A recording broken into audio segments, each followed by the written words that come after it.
Welcome to another CEO Wisdom podcast. We have Chris M. Walker with us today. Chris is CEO of Legit. He's showing you how to skip costly agencies and get real results on your own terms. You can go to go.legit with two eyes .com/download. Chris has something for you there. And yeah, Chris is multiple times founder. I guess his first agency is still Superstar SEO. He started that in 2013 from Myrtle Beach. I'm in Oaxaca, Mexico, and this podcast is presented to you by bookwritegpt.com. If you want to take your LinkedIn post and write a Kindle book in 5 minutes, you can go to bookwritegpt.com. The first credit is on me. Chris, welcome to the pod. Tell me a bit more about yourself and what you're up to nowadays. Hey, thanks for having me. I've been looking forward to this for a while. So like you said, my name is Chris M. Walker. I have the M there because in the 90s, there was a one-hit wonder musician named Chris Walker, and I can't outrank him in Google, so I added the M to my name. So that's the little story I always like to tell to start these things off. But you mentioned in 2013, I started doing SEO. At that time, I still had a day job doing like customer support for a real estate development company, but I needed to make some extra money, and I stumbled on to forums and things like that about SEO and started doing that while I was at work and like not doing my day job. And it did fairly well for me. It took off a little bit. I would still had a job. So I would take like client calls in the bathroom so I didn't get in trouble and get fired from my job. And then eventually I started doing freelancing on like a marketplace site, which no longer exists, but it was kind of like a Fiverr, but it was like for like SEO services. And that really took off for me. And then I got my services there got endorsed by an influencer. And then between that and the client SEO I was doing, I was able to quit that job and go full time. But then after that website, that marketplace got crashed and hacked and things like that and became unreliable. So I started selling stuff through my own website, and I had driven all my customers into a Facebook group. So I just kind of used that to do it. And then like I'd made friends with a lot of freelancers there. So they were like, well, can we start using your site too? So then kind of the light bulb went off. I was like, maybe there's an opportunity here. And I partnered with a customer of mine who I'd sold a $16 service to that we started Legit, which was originally just going to be a marketplace type thing, kind of like the one that existed. But within the first month, it took off and it was my biggest revenue stream. So then we converted that into its own business. And it's been almost 8 years now, and we've like pivoted direction a little bit in that time, but it's gone very, very well. And that kind of consumes my entire life. So that was about 12 years and 2 minutes. Interesting. And yeah, why SEO back then? And is SEO still the SEO that it was years ago with now ChatGPT and people getting information inside these apps? Yeah. So back then it was just what I happened to find and do well with to begin with. I was basically, the way I found it was I was screwing, I had a crappy day job that I hated. And I was just like screwing around one day looking on the internet, and I found a site about affiliate marketing, and they were making money doing affiliate marketing through SEO. So I tried that, and that's what took off for me. And it's been good to me ever since, you know, in a variety of different ways. But to answer your question, there's two ways to answer your question. So is it the same? Absolutely not. But is it dead, which is a common like trope in the SEO industry? SEO is dead. No, it's absolutely not. So there's two things you have to think about now. You have to consider other traffic sources beyond just Google. When I started, Google was the only thing you worried about for SEO. Even as recently as like 2020, that was all you had to really think about for SEO. But now you have to think about all the channels, not just like ChatGPT and Claude and Gemini and all the others, but you have to think about social media, and building a brand is much more effective. So the days when you could start a blog about your hobby and then have it rank in Google and make money through that, those are gone. You have to like have a brand that's established. So ChatGPT and Google and other engines know who you are and that you're legit. I didn't do that on purpose, I swear. But and that's kind of how it's changed. So it has changed, but it's still important, particularly for local businesses. Google SEO still works very well. But if you have like a publishing business or something like that, you have to have a whole different approach now. Cool. And yeah, like tell me about the agency, its growth, right? It's been like 10 years that you've been managing it.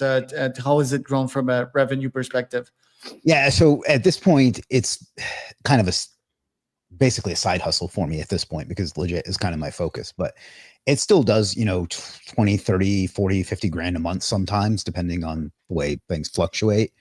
It's been very good at fueling all the other things I do and driving people into other things. And if I didn't have legit, it would still make me a very nice life doing that. It's started as, like I said, I started with affiliate marketing and then that went away. So I started doing clients and I would get a little bit here and a little bit there. And it really grew over time. And then as I kind of like grew, and this is where I talked about branding, it's like some personal branding and authority, people started coming to me. And that's kind of how I get my clients now. And then on top of it being just a standard agency where we offer, SEO and marketing in exchange for a retainer, we also offer like some training and some software and some services all bundled into that. So we have basically like DIY options if somebody wants to do it themselves. We have DWI options if somebody wants us to do it with them. And then we have DFY options if somebody wants to do it for them. And then we have white label options too. So other agencies can use our services and just put their label on it. Right. And how many clients you have at the moment and how big's the team?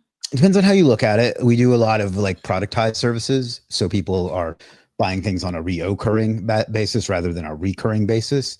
But client-wise, it's not huge right now. Like I said, it's not a big focus, probably around 15 or 20 at the moment. Right. And the team, I kind of use all of the team for both of the businesses. So it's like there's a little bit of a blurred line there, but probably 10, 15. Right. And tell me about Legit. Yeah, so Legit is like my core business. It started as just a two-way marketplace, kind of like a Fiverr or something, because it was just going to be an extra product for the agency business.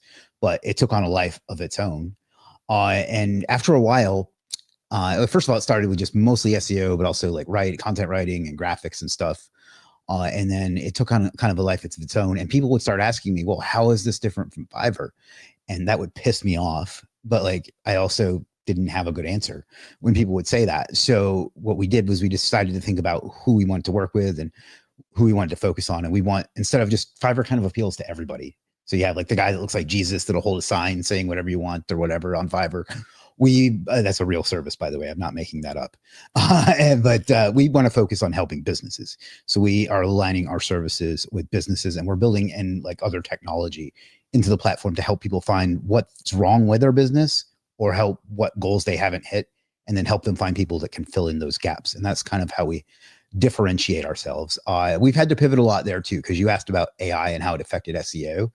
AI, like content writing used to be our second biggest category. And then literally from October 2022, when ChatGPT came out to now, it's like completely down into the left, because it's just, people don't want to pay for content anymore. They want to push 3 buttons in ChatGPT and get their content that way. So we pivoted, and it's actually worked out for the best. It's painful for the folks that were making their living doing writing, but it's helped us become a more unique and a more focused business. I can't hear you. Is it still running on 8 figures now that you've pivoted to that model? Yeah, actually, it's better financially because I can't give exact numbers because I have partners, but because now we have like the software and the other things built in, and they give us monthly recurring revenue as opposed to just getting all of our sales as a portion of the marketplace.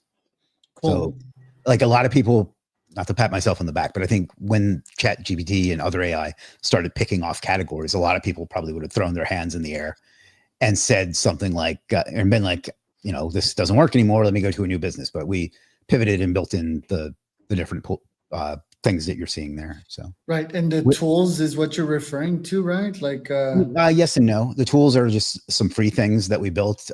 We have a dashboard built in that you can you connect your website to it, and it'll give you an analysis, and then you can connect more things to it, and it'll tell you more. And then our AI will look at that and look at similar businesses that have had success where you have doing what you do and tell you what to do or who to use to do it for you, kind of thing. So interesting. I'll sign up and I'll check for myself. These tools, the software part of it, is it GPT wrapper sort of? What is it exactly? No. There are a few AI tools in there, but Right now, there's a lot of different things you can do. Once you connect your site, you'll get a technical audit, and then you can connect like your Google Search Console and your Google Analytics, and that will help it diagnose other problems. And then there's a rank tracker built in, and there's things to geotag your images, and lots of other tools built in. And we're adding like other things to it as well. We also have an AI feature that's kind of independent of that, where you can say, I have a roofing business in Columbus, Ohio, and I'd like to get 7 more calls a month. I'm making this up, so that might not be exactly it, but 7 more calls a month. What should I do? And it'll come back and tell you what to do and who to use and things like that. After talking to our customers for all these years, one of the 2 biggest pieces of feedback we got were, you have too many services. We don't know what to buy, so we don't buy anything. I call that the Netflix problem, because it's kind of like you watch Netflix, you don't know what to watch, and you end up watching nothing. And then the other one was, I bought this thing and it didn't work and it's your fault. And I was like, you kind of need to know what you're buying when you're buying marketing services, but it's still my problem to solve. So those are some of the solutions we've used to help solve that. Right. And the SEO window, for how far do you think it'll go? Because I mean, most smart people do not use Google anymore. They just search stuff up on ChatGPT. So how long would be that window? Because I do agree that there could be a window if I AI optimize it and I scale it. That could be a nice 2 years of like getting traffic and leads for me. But after that, I think most of the market would eventually merge to ChatGPT, and LLMs. It depends, which is, I laugh because that's another SEO trope, is that people say it depends as the answer to literally every question. But I think people like us that live in this bubble tend to overstate how much it has already taken from Google. Google still gets something like 95% of search traffic. That said, I agree with you that like I find Google results to be a huge pain in the ass when I just want like a simple answer to something. So I do think that's the way it's going to go. And I think Google sees that writing on the wall too, because I don't know if you've seen it recently, but they actually have AI mode right there on their homepage now. And so I think it will shift, but I don't think you can just kick them out the door. I also think for local search results, I think Google will continue to be better than these AI searches, because I just feel like if I want the best Italian restaurant in whatever city I'm in, Google's going to give you better results than ChatGPT will.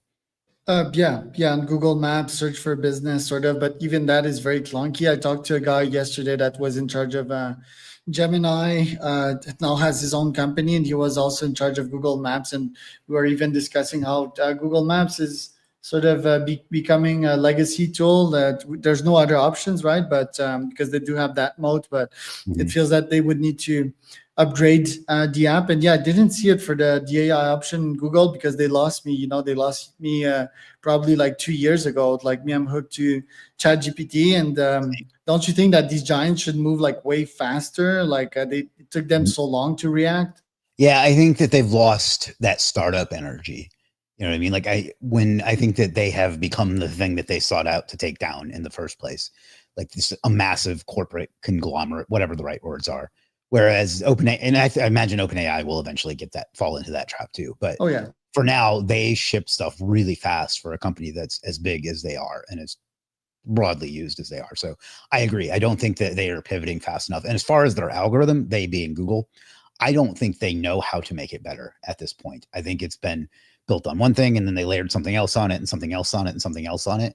And I don't think there's any one person or any group of people that can literally tell you how it actually works anymore.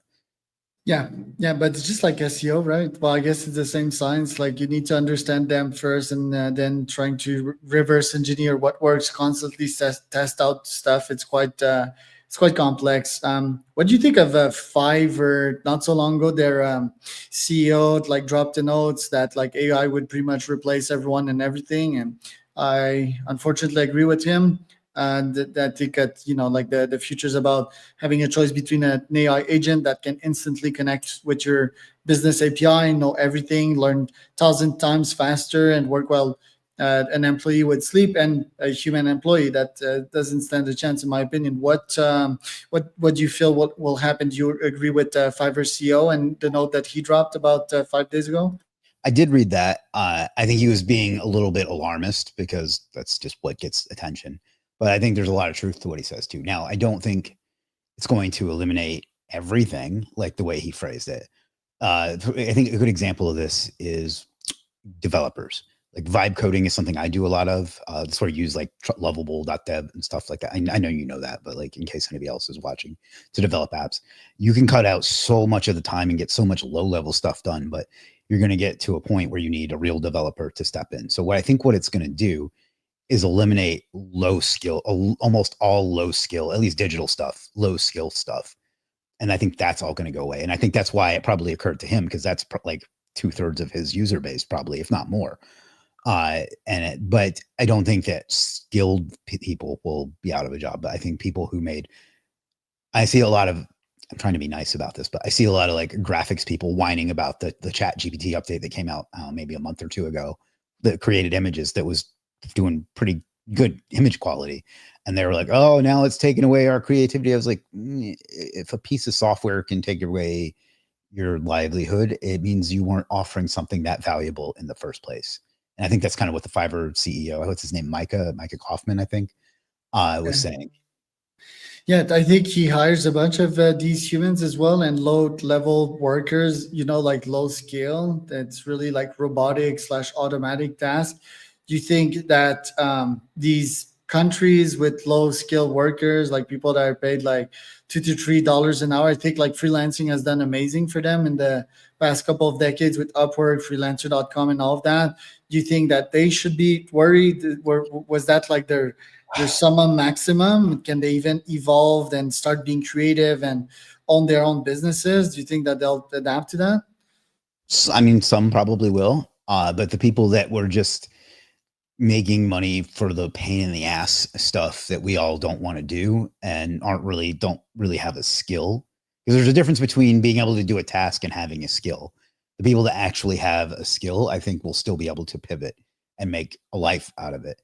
People that were just doing like data entry for somebody as a living, I don't see that. I don't know if that's specific skill, but I don't see that type of skill sticking around. And I hate to be an asshole about it, but like, if your skill can be replaced by typing a sentence into a chat bot, you didn't have a skill to begin with. Yeah, that's not being an asshole. It's being like very realistic, right? And I think people need to wake up on that and realize that the new reality and that new market. I mean, the arbitrage was simple back then, like you exactly said it. It's like, I don't want to do that task. I just outsource to that someone, but that someone should certainly think of not only doing the task, but automating it and making it more efficient, right? And I mean, I've talking to pretty much every day to like new Indian CEOs and founders that can compete against American, European, Canadian businesses. I do think that they have it in them. Most of these countries as well are more entrepreneurials because the government will support them probably way less than in our countries, right? It's still pretty much a wild west there, so they do have it in them. I think it's just about thinking further, not just doing it, but owning a business, creating systems, and building something that will scale. So for you, what does that mean? Because you had some pivot. I think we all had some pivots in the past couple of quarters. What's next for you? What are your objectives this year?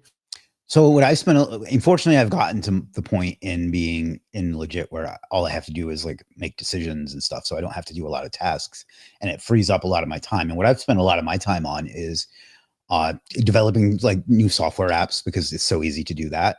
And then also learning how, I don't even know what the acronym for it is going to be yet, but SEO for like Chat GPT and AI. I don't even know what to call them, AI chats. Like I've come really close to cracking how to do that. And that's where a lot of my focus is, because even without doing that, just looking at my own analytics, I see more and more referral traffic coming from ChatGPT and other engines. So I'm learning how to influence that, because I think that will be the next wave of SEO. SEO is not going to be the term for it, but SEO.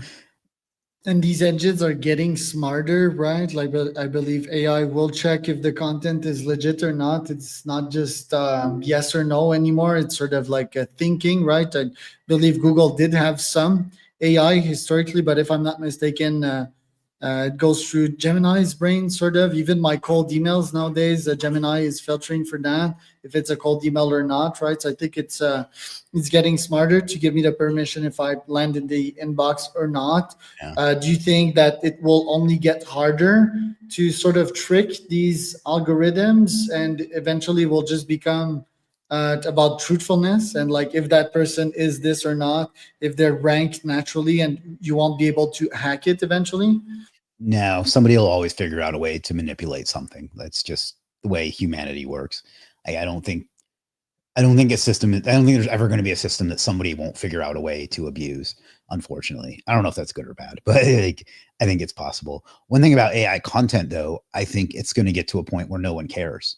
I think that people will just accept that most of the, at least written content, is AI, and as long as it's good, I think people, and then search engines won't care as long as the value is in it. I think that's the direction that's going to go because I think eventually at some point they're going to have to realize the genie's not going back in the bottle when it comes to like written content as being written by humans. So, and truth told, I can get better content out of AI a lot of the time than I can out of a human being, including myself. I don't write content worth a shit. So like, you know. Interesting. And any other recent predictions on what to do or what not to do when it comes to SEO and ranking up your website? For example, I'm using Lovable a lot to create my web pages nowadays. How can I just prompt it to write high authority SEO articles? And can I do that in bulk?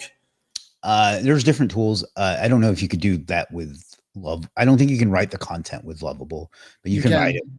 Oh, really? I mean, I know you can, but I don't think it'll be like super Yeah, good. no, it won't be super good. Yeah, but like, I don't know. I would use another tool to do that. I find that of the popular ones, that Claude writes the best like text content. But then again, it just becomes prompting it.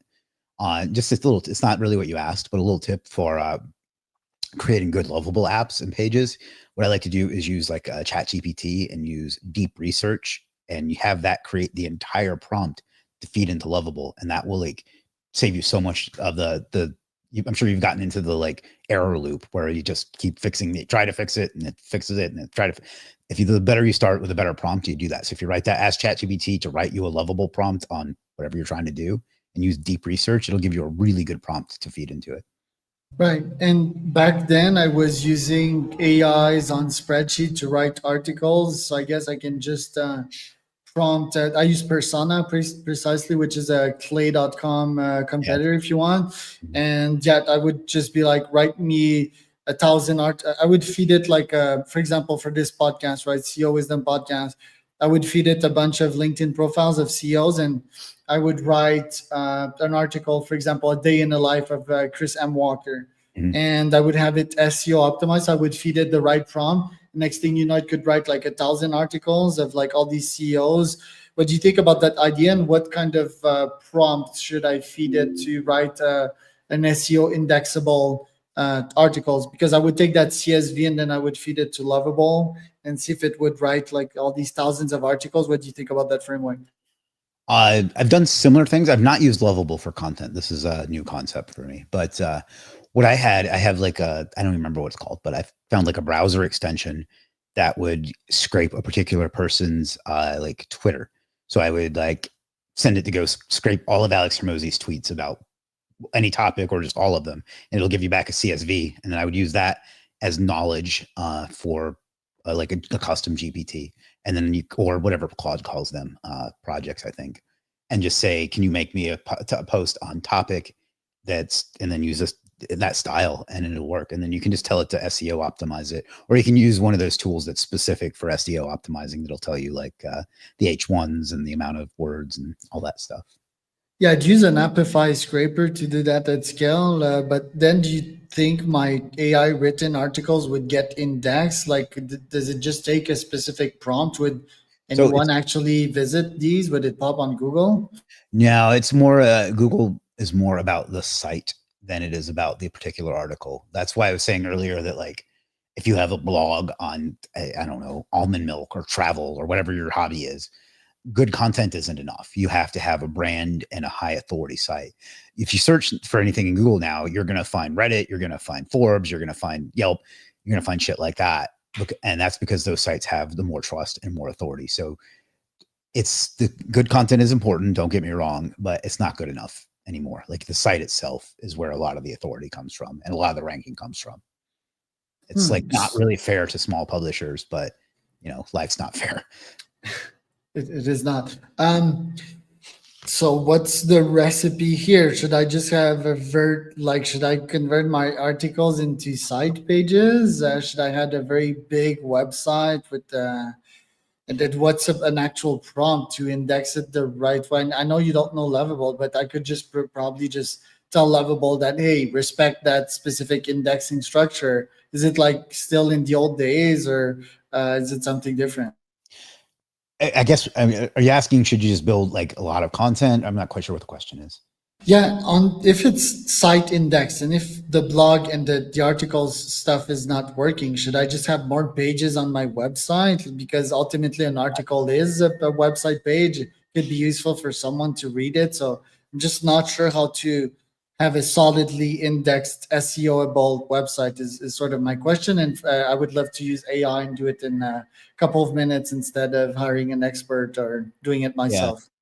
Yeah, I mean, it still helps to have more content, and you just have to, and you can structure it the right way. It's just going to be a lot harder than it used to be. Like it seems like you're saying, can I just put a lot of content out? You should do that, but there's more to it. Backlinks are a lot more important now. Proper site structure. There's a lot that goes into it that it would take like a whole like curriculum to go into. But I guess what I'm trying to say is that it's not super simple as just putting out a bunch of content anymore. That used to work really well. Like you could do these mass page sites and have thousands of pages ranking in days.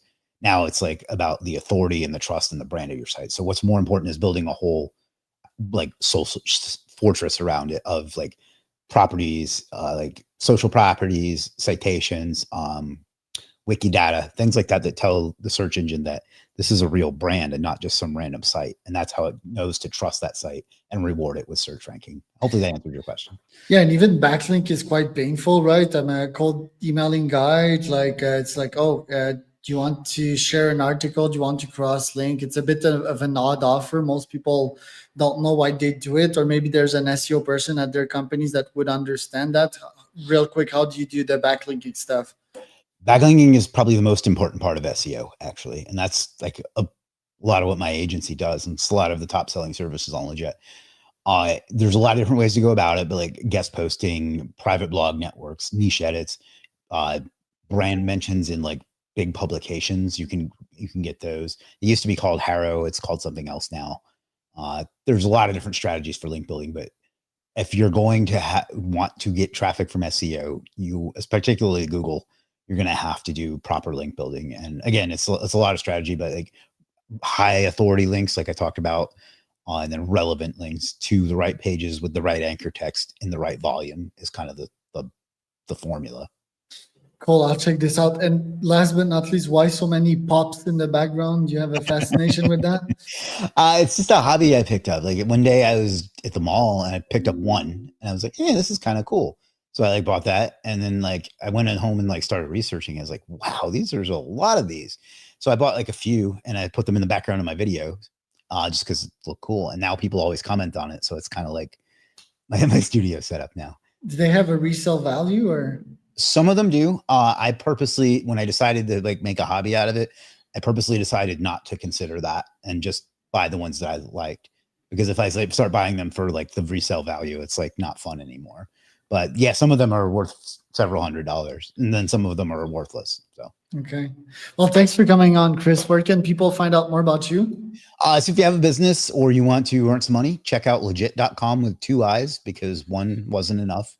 Real reason is because legit with 1 eye domain was absurdly expensive. But and then if you want to learn more about me, you can search Chris M. Walker on any of the socials, but YouTube and Facebook are the ones I'm most active on. So that's where the best place to find me. Got it.